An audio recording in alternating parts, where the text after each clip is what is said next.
Hello guys, and in this video we will give you an answer to the question: is it possible to do a true frame-by-frame animation inside After Effects? And the answer is no, it isn't.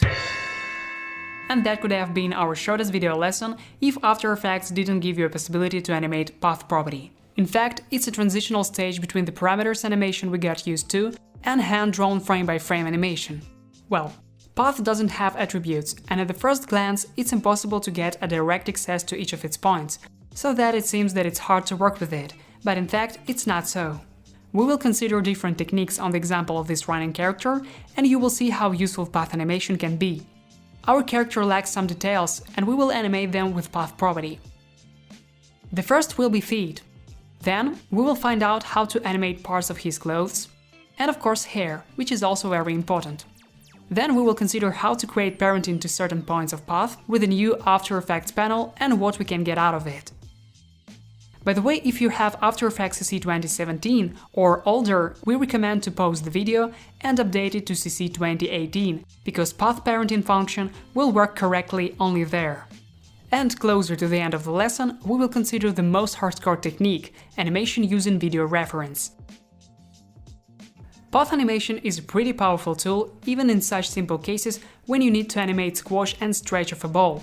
The scale parameter won't give you such flexibility and variety of shapes which path property gives. But before we start, let's discuss the basic principles according to which the animation of this property works. First of all, you have to understand that we cannot directly animate each separate point. Each keyframe stores the state of the whole path at once. In the process of animation, you can add points, but be ready, in case you need to get back and edit any of them, you can get confused. Secondly, if you already have animation done and you accidentally edit a new point, don't remove it.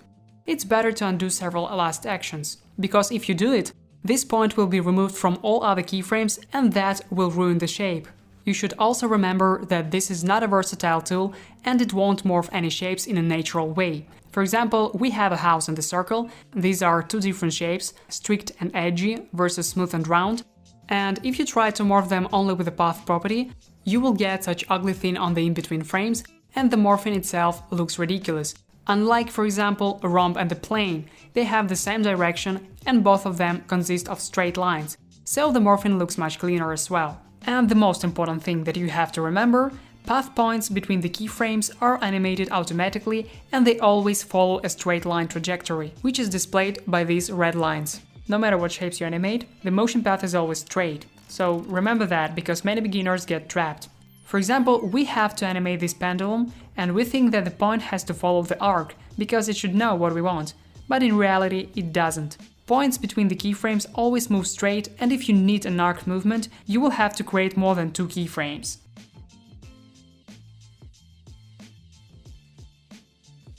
Okay, now let's get back to our character and create animation of the feet.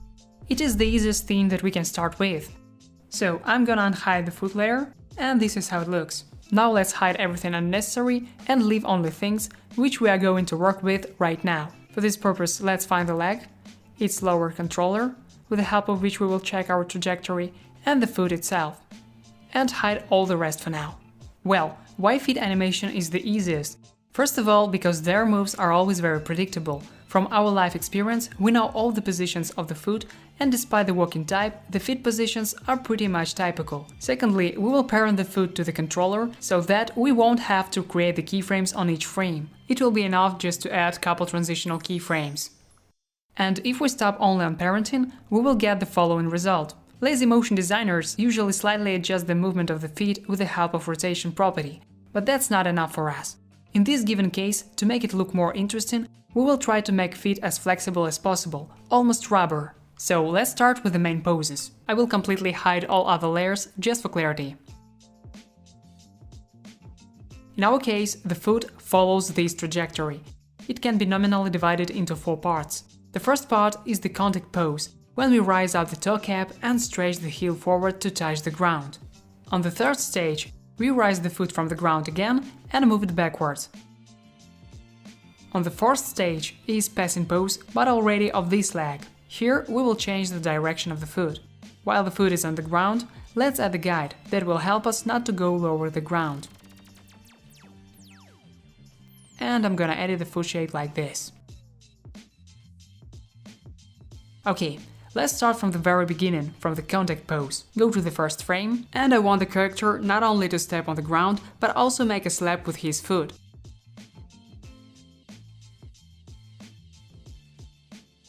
For that, on the first frame, raise the toe cap higher and bend the foot like that. To make a slap, this animation should be fast. So, on the second frame, we will add this transitional pose.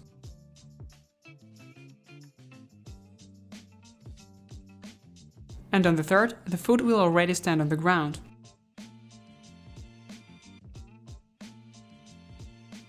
Now we have to understand where the foot is going to start to rise from the ground. According to the trajectory, it will happen somewhere around here. So go several frames forward.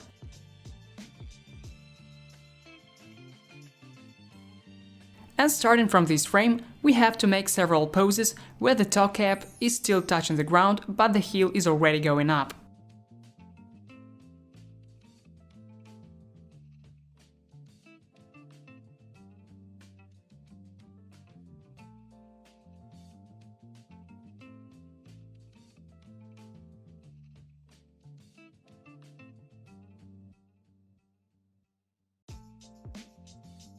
And after the 8th frame, the foot is in the air.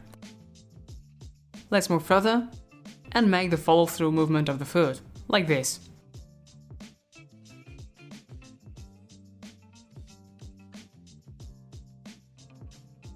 And let's also create the additional keyframe to make the toe cap bend not in a too linear manner.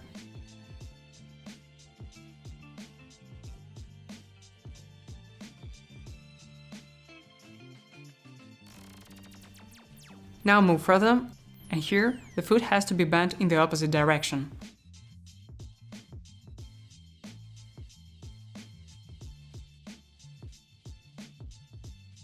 And let's also correct the transitional pose a bit.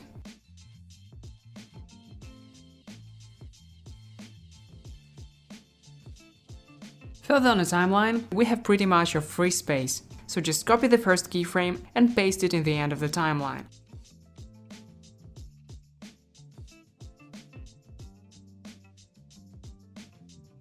Let's also create couple transitional poses.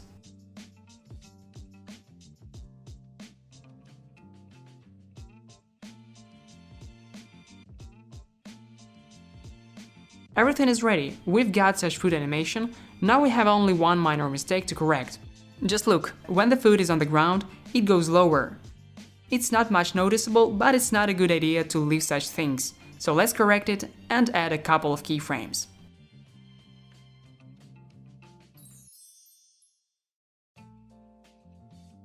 One foot is ready, now animate the second one. In our case, leg animation is the same, so we can just duplicate this foot and then shift its keyframes backwards by the half of the loop.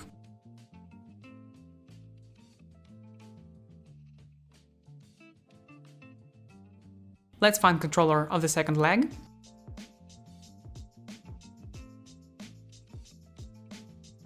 Now go to the first frame and here unbind the foot from this leg. Then move to the middle of this movement and shift the keyframes backwards by the half of the loop. And at this moment, leg is just in the correct pose. So parent the foot to the second leg. All we've left to do is to select all path keyframes and copy-paste them further on the timeline, like this. Or you can loop them with expression. Actually, it's up to you. And that's it! Feet animation is ready.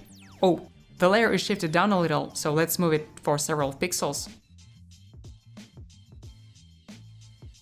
And now that's finished. Let's switch to the clothes animation. Well, we have the layer with the trousers, I mean with one trouser leg. And it's pretty wide and loose, so let's animate it waving in the wind.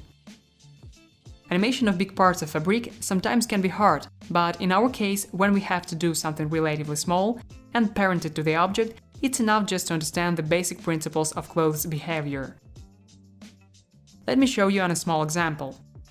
First of all, it's offsets. The cloth wraps around the object and moves with it only when he pushes it. When the object moves backwards, the fabric slightly goes on flying forward, it stands almost in the same place, until the moment the object inside moves backward and pushes the clothes again. And here we have one more interesting thing, is edge curling. You can clearly see it at the moments of direction change, when the trouser edge starts curling. In other words, clothes should be offsetted relatively to the main objects. Moreover, separate parts of the cloth have to be offsetted relatively to each other. Okay, our task is to make a realistic trousers waving. For that, let's open all layers again and choose only those which we will work with. These are the leg layer, body, and the trouser leg itself. Hide all the rest. Let's start with the leg which is risen backward. At this moment it will push the cloth forward and it will be easier for us to understand what to do next. To make the orientation a bit easier, I will put a small markup where I will sketch out the direction of the leg movement. Let's start from the first frame. In this position, the knee goes forward, it means the leg will push the cloth. Adjust the path in the way the right part is close to the leg and the left part is loose. Something like this. Try to adjust the shape taking into account the initial size of trouser leg. Now go right here, where we have a small pause. At this moment the leg still pushes the fabric, but right after that it slows down and will be moving inside the cloth. So let's adjust the shape in the same way like you did before, but don't forget to move the points above, because now the leg is risen forward. It means that the pelvis of the character is also turned to this side. The lower right edge of the cloth I will curl into the opposite direction to make the illusion of wave movement. It's important in cloth animation, but just don't overuse it. If you make such things too often, you will get crazy movements, and that's not what we want. Now go 2 frames forward and continue making fly of the cloth.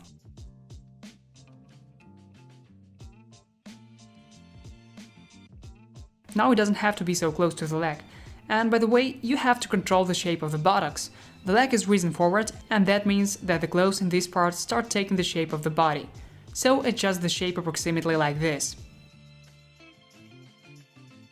Okay, move further, and first of all, let's adjust the hip.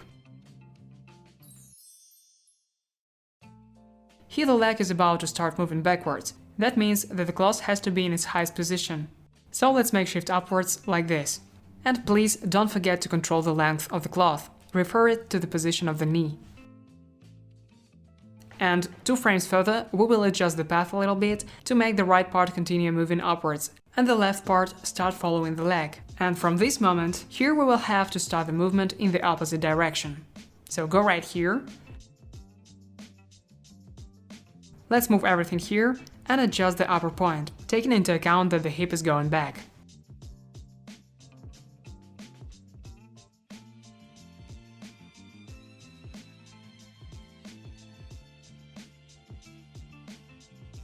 At the same time, the leg already pushes the fabric to the left, and soon we will have to close the loop. That is why I'm gonna copy the first keyframe with the initial position of the trouser leg and paste it to the end of the timeline.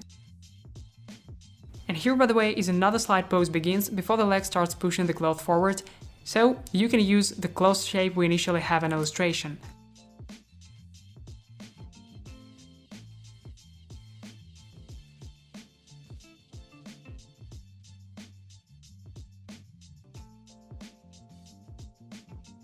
Well, we have closed the loop with this position, and let's look what we've got. Pretty nice. And let's check the animation between the keyframes just to make sure there are no mistakes, and if necessary, we will create additional keyframes.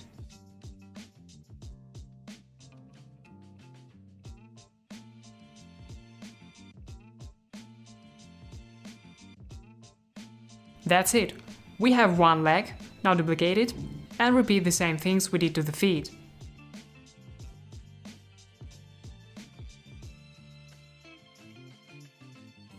Select all the keyframes,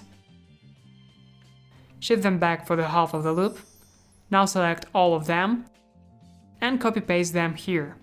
And I will change the color of the second trouser leg just to make it easier to distinguish them. Okay, that's it.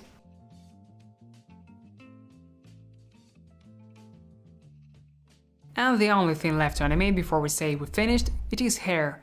In our case, it is a short haircut. The hair animation principle is pretty much the same like with cloth. The difference is that they are softer and attached to the head, so depending on the length, they can move in any possible way. The main idea is to have the offsets with their head. Well, for comfortable work, let's leave visible only main layers. These are head and haircut layers. OK. And now put the markers to understand the head movement direction. The character has short hair, so 2 keyframes will be enough for us to depict 2 positions of the haircut: bend forward and bend backward. Go to the first frame and shift the lower keyframes slightly to the right.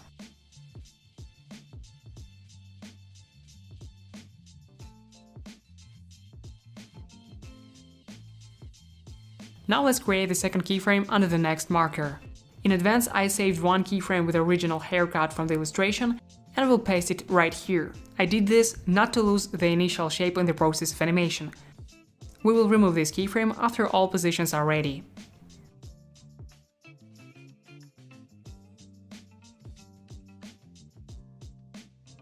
Well, both positions are finished. I will copy these keyframes and paste them further under the markers on the timeline. Instead of it, you can also insert the expression to loop the path, but we have just 2 repeats, so keyframes are enough for this case. Make these keyframes easy. We didn't do that before because we were creating a lot of transitional states with the help of the keyframes, but in this case we have just 2 extreme positions, so the easings will work good. And that's it. Let's have a look at what we've got. Pretty nice, but let's also show all other layers.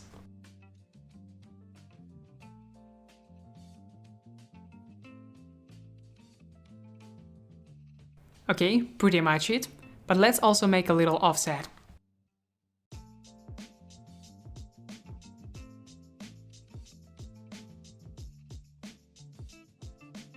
Make sure that this keyframe is not the last, otherwise you will ruin the loop. When I was duplicating these keyframes, I created one extra keyframe beyond the timeline. But if you made a loop with the help of expression, it will definitely work too.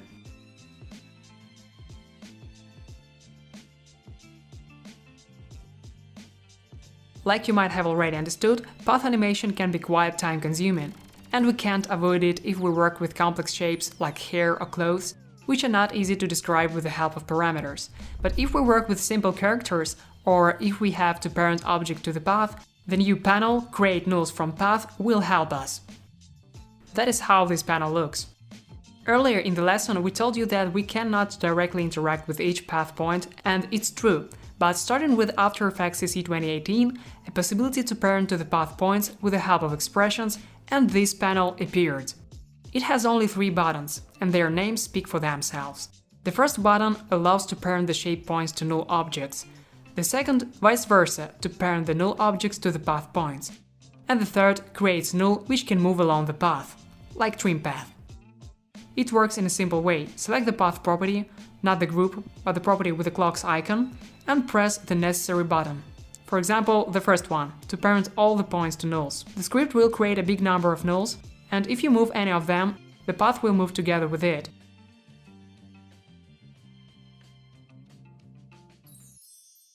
This method was used to animate this sound wave. Here we applied wiggle expression to position of the nulls. The second button, vice versa, allows to parent objects to the path. For example, we have 2 animated rope loops, and we want to bind some objects to them. Select the path and press the second button, Nulls Follow Points. Let's leave the nulls we need and remove all the rest. And now I'm gonna draw an ellipse. And you can parent this ellipse directly to the null, or you can just copy expression from the null object to make the parenting to the path. And I'm gonna do it this way.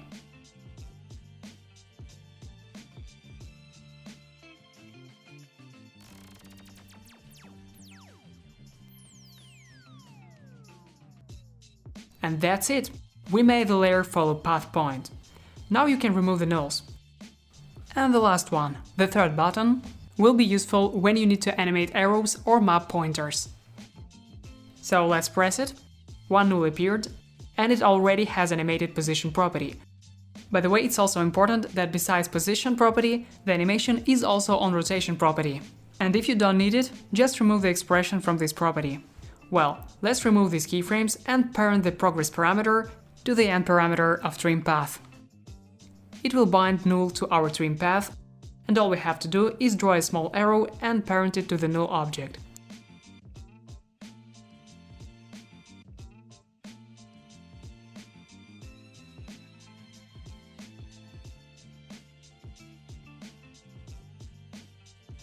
That's it.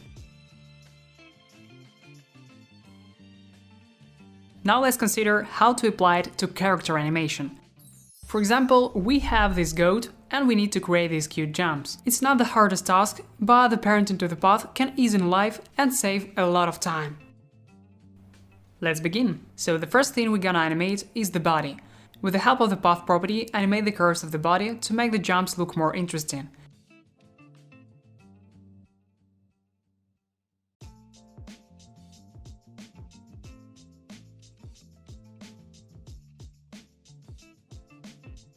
And the jumps themselves we will make with the position property.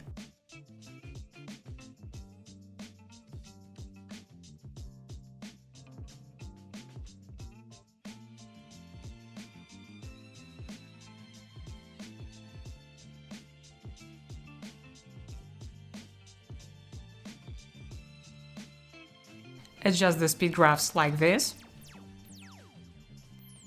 And look what we've got. Pretty nice. Now let's animate the neck. I want its start to be parented to the body and its end to the head. It will help us to make the move more interesting with the help of offsets. For that, we will parent the neck path to nulls. Rename them. The bottom null I will parent to the body. And let's animate the head in the same way with the body.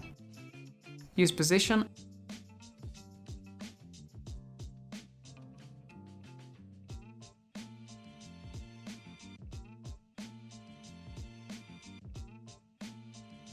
And make the same speed graphs.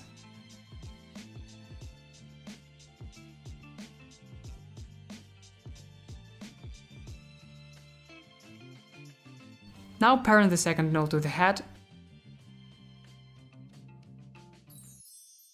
And look what we've got.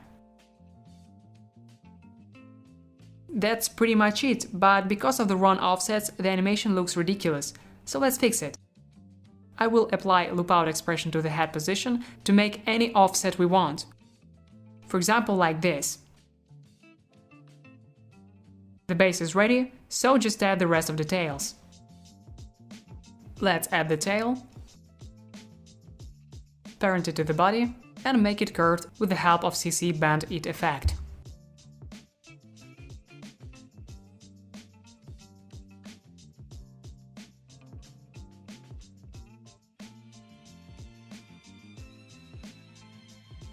The second important detail is the image on the body. Please note that it bands together with the body and follows it precisely. Simple parenting to the body is not enough for us.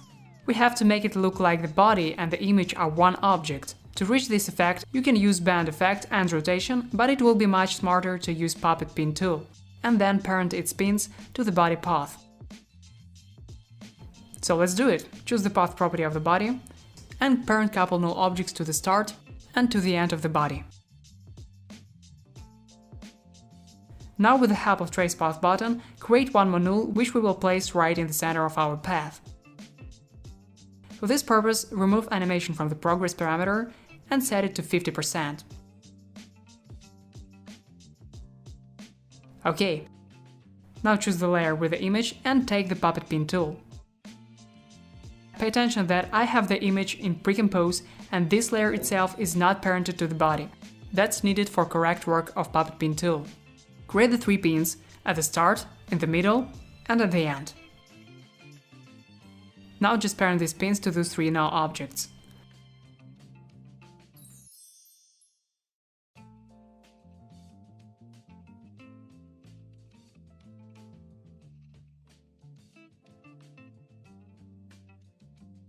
OK. As you can see, the picture has slided down a little, so let's move it a bit higher. That's great. Now we just have to add the legs. Not to mess everything with a bunch of controllers and layers, I just made them with sticks and animated their scale. Of course, it would be perfect to make them with the help of rubber hose, Limber or Duke scripts, but you already know how to do it, and that's not the main point now. And the last thing which we will correct is the junction between the neck and the body. We have such things appeared when they cross in each other. It kills the magic. So let's hide them. To do that, I'm gonna draw two shapes on a new separate shape layer, like this. And now I'm gonna animate their path on each frame in the way they perfectly unite the head and the body.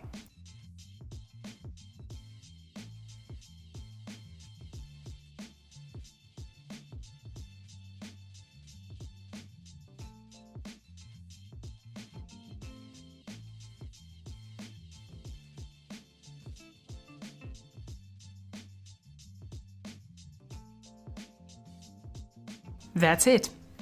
And all we have to do is color the character, get rid of transparency, and enjoy the result. In fact, path parenting unleashed big possibilities, so play around with it. Nowadays, a lot of scripts appeared, including rigging tools, which work with paths. So if you have After Effects lower than CC 2018, you definitely have to update it. And the last topic to consider today is animation from video reference. We have already mentioned it in the lesson about walk cycles, and now we will consider it in details. So why should you film the reference at all? Sometimes there are situations when we need to animate the object in space, in the way to show the depth of the scene. In this case, the screen plane or the scale animation are already not enough. For example, we have this illustration and the task is to make the character come closer and throw the ball into the basket. It's obvious that the usual 2D animation techniques won't help us here. There are three ways to solve this problem. The first one is to build the scene and the skeleton of the character in 3D, animate it there, and then, above the reference, animate our character frame by frame. But for this you will need special skills and expertise, otherwise the completing this task can take you weeks. The second way is to find a video on the internet with a desired action and angle of view, sketch the skeleton above it, and also animate everything that is necessary frame by frame. But there are cases when the action is unique and it's impossible to find it, or the angle of the camera doesn't suit our task. So, here's the third way which we strongly recommend you to use, is to record the reference by yourself. You don't have to be a professional actor or gymnast for this, and everybody now has a camera. So that's why we did this way with the animation of throwing the ball. So let's consider the stages of work with reference on its example. It's obvious that before recording you have to practice a little and then record several tries. The animation may greatly differ from how we got used to do things in life. So you should have the possibility to choose or to stick together different tries to get the most appropriate option. Next stage is video editing. Here we adjust the video to given timing and frame rate. We speed up some moments and cut off some frames. When it is ready, build a simplified character skeleton or stickman, and then mimic with it all the main poses or repeat each frame. It will help to understand the movement better and will add precision to your further actions. The shape of the clothes and body won't distract you anymore, you will concentrate on the main things like timing and poses. On the next stage, you can assemble the character part by part and make frame-by-frame animation of these parts and details. But if you are not sure in your skills, we recommend you to sketch the main parts of the body and muscles with simple shapes. If you have a graphic tablet, we recommend to do that frame-by-frame work in Adobe Animate. We will show how to work with it in the next videos. But if you have no tablet and the scene is not very long, path properties animation for each shape will be enough. And the last stage is polishing each frame. Here we suggest you to move from general to specific. For example, you can start from the body and hips and then work with details. It is pretty time-consuming work and the first couple of times you may get not exactly what you want, but later it will be easier and more clear. In fact, there is no universal secret of animation, and if you need things that go beyond the scope of traditional After Effects keyframe animation, you will have to employ frame-by-frame techniques anyway. Okay guys, in your home assignment, we want you to practice path property animation. For that, choose any walk or run cycle from the previous lessons and add the secondary details, animating them with the techniques you've learned today. At least you have to animate feet, elements of the clothes, and hair. And in case it doesn't take you much time, try to make a video record of yourself and turn this movement into animation. So that's all for today, good luck guys, and see you in the next lesson!